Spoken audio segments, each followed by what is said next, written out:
You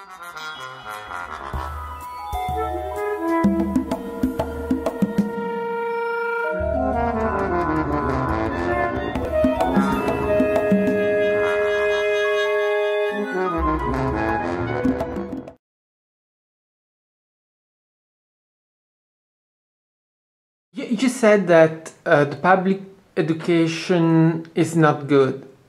Overall, generally speaking, now. All right, but in the meantime, Indians, technicians or IT experts have a very, very good reputation. How is it possible to have such high-level people and in the same time such bad schools? Okay, because the biggest growing area of the population of India is the middle class, by a long way. And they are putting their children into private schools. It's a real two-tier system, the education system in India. There are the government schools and then there are private schools. And the difference is, well, it's like chalk and cheese. They're not the same thing at all.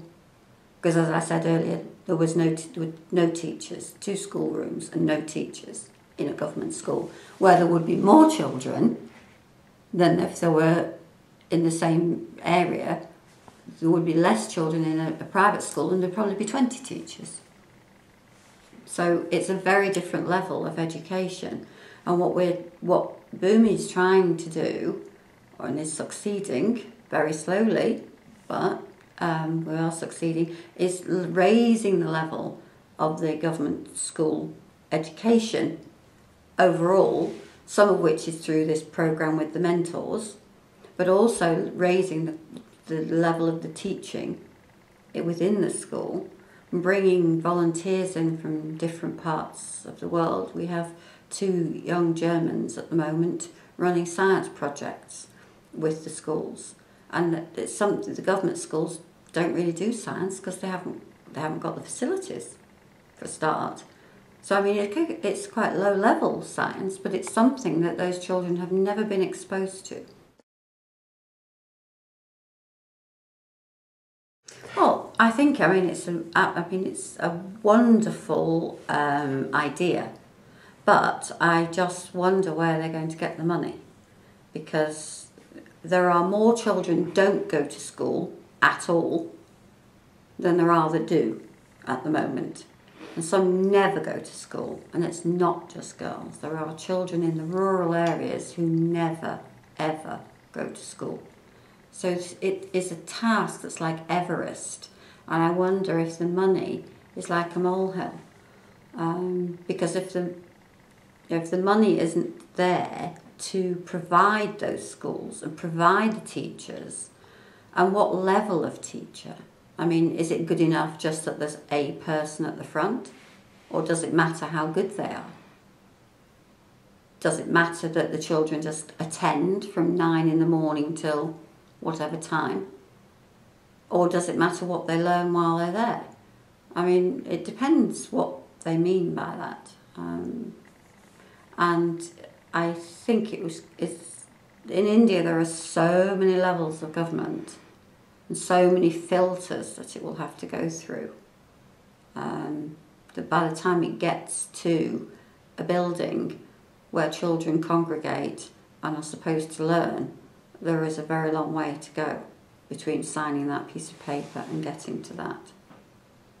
Admirable, hugely admirable, and it will happen gradually. I mean, in the UK we didn't have school for children until the Victorian times, and I think it was before the First World War, I think it was. Children only had to go to school till they were 14, and then they could go and work in the factories and have their arms chopped off by the machines. They could be older before it happened.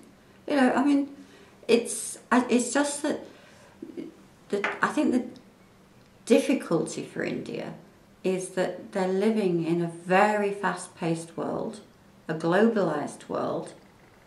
They are making huge inroads into technology specifically, and becoming well renowned for it.